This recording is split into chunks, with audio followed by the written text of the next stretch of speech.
What up, you guys? I'm back. It's your boy, MMA Genius. uh, yeah, back to do another video. First off, just let me say, excuse the quality. I know it's fucked up. I'm working on getting it fixed right now. But like I said, if it's really that bad, just turn your head the other way. You don't need to see me that bad, anyways. All you need to do is listen, cause I'm talking. Um, but yeah, man. I wanna touch up on some interesting some topics right now. Even though I know the title is titled George St. Pierre versus Jake Shields, or George St. Pierre versus anybody for that matter. I'm just gonna talk about George St. Pierre versus Jake Shields, and I'm gonna talk about a couple of people in this video. Some interesting things that a lot of you may not want to freaking hear, but I'm gonna say it anyways. You know what I'm saying? Because I'm not a bandwagon type. You know what? I take that back. I have jumped on a few bandwagons. You know what I'm saying? I jumped on the Dan Hardy bandwagon, even though I still like Dan Hardy and I still root for him and I want him to do well. And uh, Dan Hardy's you just have to face it. He's just not that great of a fighter. Period. But I do like the guy, and I think he has what it takes to become a great fighter in the future. But as of right now, Dan Hardy is just not that good. Period. And I'll get into that a little bit later because I'm gonna just talk about GSP. His reign as the champion, and just overall him as a fighter and a human being. Now, a lot of people always ask me, man, why you always coming down so hard on George St. Pierre? Why? Because George St. Pierre has all the potential in the world to be one of the most exciting fighters of all time, and one of the greatest fighters of all time. Even though a lot of you are going to say he already is, but I have to disagree. Okay, George St. Pierre once was a very exciting fighter. George St. Pierre once was, to me, George St. Pierre is still a good fighter, but I can't really call it fighting. I have to say George St. Pierre is a great, I hate saying this, great athlete, because everybody else always says it, but it's true. He's an athlete when it comes to fighting. I don't know about anything else. I can't picture him playing basketball. I can't picture him playing football or anything like that, although he probably very well can.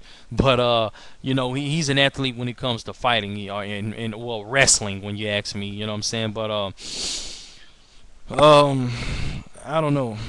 Just man, this is gonna be one of those long videos, guys. So sit back and get ready, grab your popcorn, and man, and get ready to get mad, I guess, because all you GSP, I know you GSP stands. I'm not gonna say fans. I'm gonna say stands. I'm gonna get pissed off, just like you got pissed off when I told you Brock Lesnar would get his ass whooped against Cain Velasquez, and he did exactly that.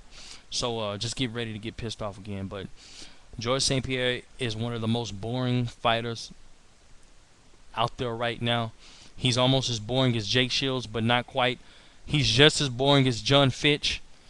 Um, Even though I will say this, I like Jake Shields better than I like George St. Pierre. Just the fact that Jake Shields he came into the game. He's never been a striker. There's never been, his game has always been grappling, jujitsu, and that little weird wrestling that he does. But he's good at what he does, and he's trying to venture into other things. George St. Pierre once was an exciting fighter, a great striker, but he turned into a very boring wrestler that has some very, very, very weak ground and pound.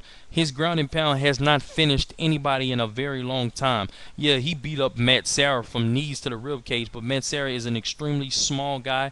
If you ask me, I don't care what anybody says. The first fight was a fluke.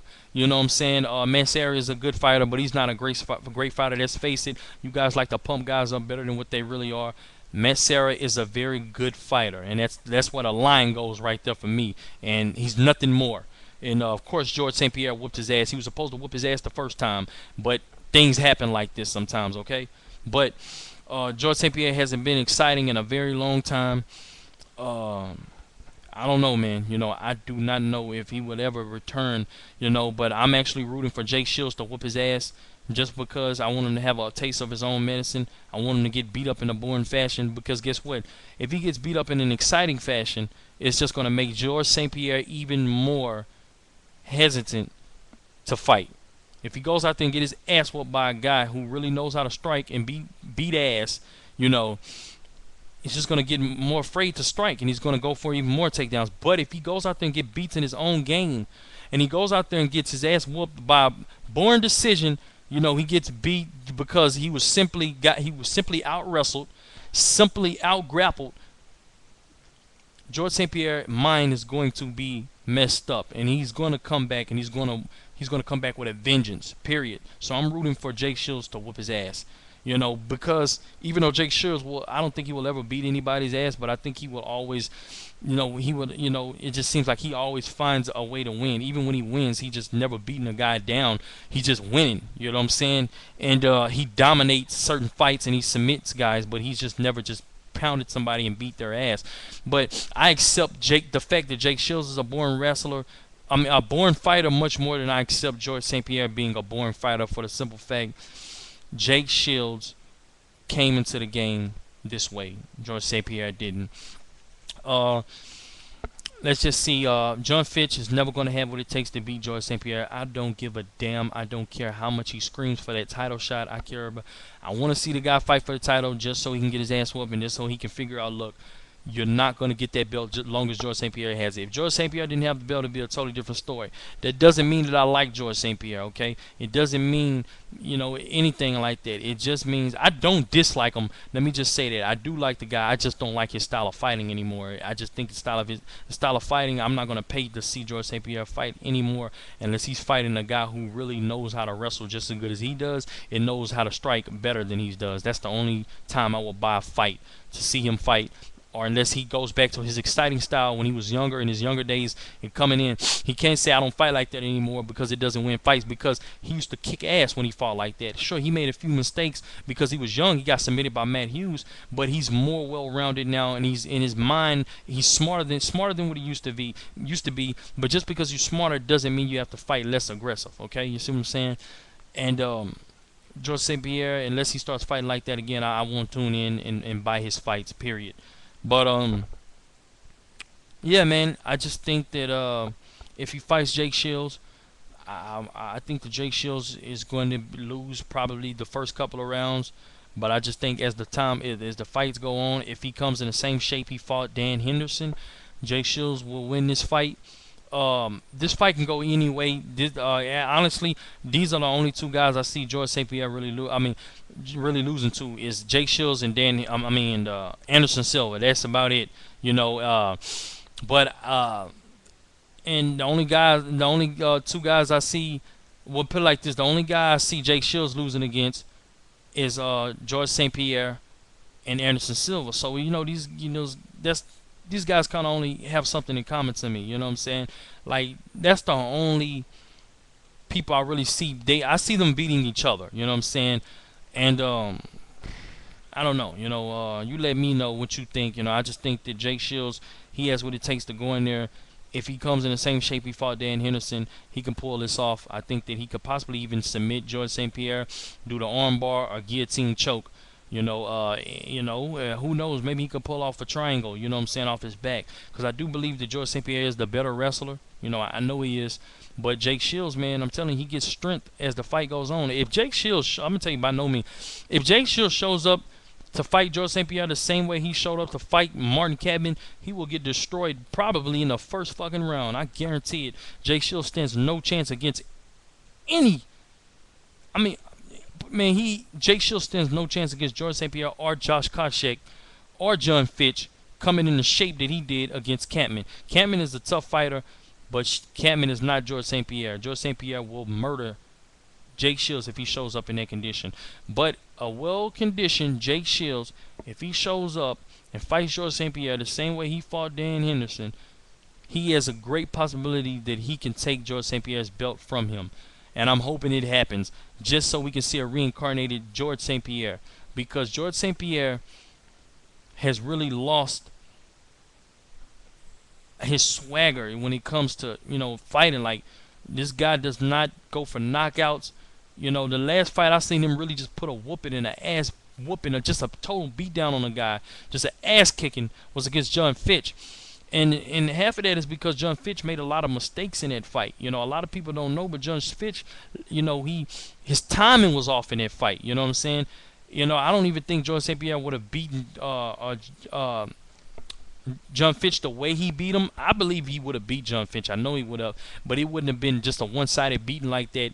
Had John Fitch, you know, his timing would have been on that fight. When I mean by timing, I'm trying to explain this. Like, it's just that, you know, George St. Pierre capitalized on his mistakes, even though that's what fighters do, you know. But it's not that George St. Pierre is that much better than John Fitch. You know, it's just that John Fitch, he wasn't on that night, you know what I'm saying? But John Fitch, he would never beat George St. Pierre anyways, but it would not have been a beatdown like that, you know, in other words, you know what I'm saying? But he just doesn't have the tools to beat George St. Pierre. He doesn't. He's like a lower brand of George St. Pierre, you know.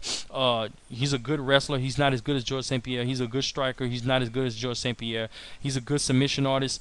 He may be wet and wet with George St. Pierre when it comes to submission. Neither one of them are that good to me. You know what I'm saying? George St. Pierre just kind of cranks on people's joints. You know what I'm saying? He doesn't really have the correct technique and the posture. But yeah. I don't know, man. I don't know, man. Let's just go. Let me just talk about Dan Hardy real quick, man. You know, you guys need to really stop hyping fighters up to be better than what they really are. You hype Brock Lesnar up, even though Brock Lesnar is a great athlete.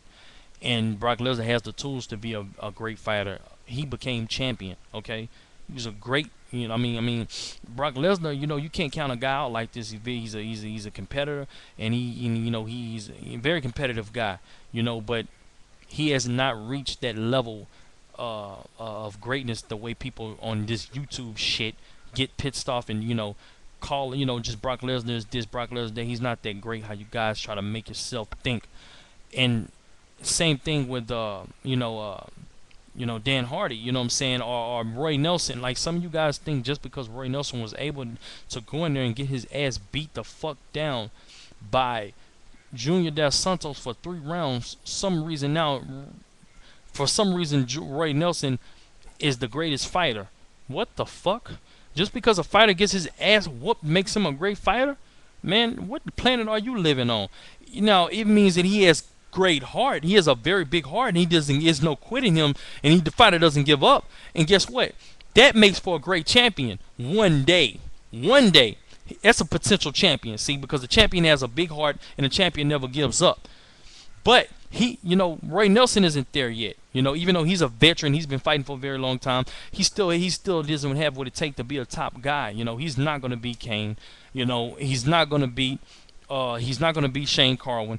Only way he beats Shane Carwin is Shane Carwin shows up the same fight that he showed up to fight Brock Lesnar, and he gassed very quickly. That's the only way I see Roy Nelson laying on top of Shane Carwin when Shane Carwin's tired and beating him, you know, that way. That's the only way. But other than that, you know, it's just, you know, Junior Dos Santos just really demolished this guy, man. I mean, he really made Roy Nelson a fucking punching bag. He whooped his ass.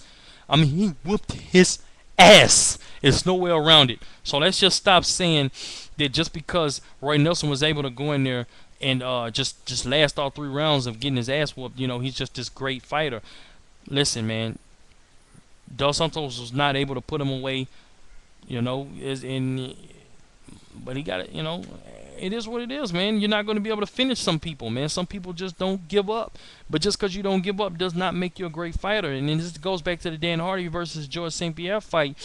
George St. Pierre whooped. I mean, I'm not going to say he whooped Dan Hardy's ass, because really there was no punching going on. There was none of that. There was a few strikes, but they were just so soft, and man, there was no ground and pound going on. I don't understand what the deal was with that fight, but just put it like this. George St. Pierre went in there and just manhandled Dan Hardy for 5 rounds straight. He threw him around like a rag doll. And just because you're able to get thrown around like a rag doll for 5 rounds doesn't make you a great fighter. You know, Dan Hardy is, to me, he's a bigger guy than George St. Pierre, even though George St. Pierre is more sculptured and muscular, but he's a bigger guy. He's taller, you know, he's bigger. You know, to get handled like Dan Hardy did, even though he was fighting the supposedly best fighter in the world, okay, but to get just tossed around like a rag doll, man, that is pitiful, man. You know what I'm saying? And Dan Hardy is a good fighter. I think he has what it takes. I don't know if he has what it takes to be a champion one day, but he sure has the heart of a champion. But Dan Hardy's striking is overrated. Everything was overrated about Dan Hardy. But hopefully he comes back and you know, surprises us all.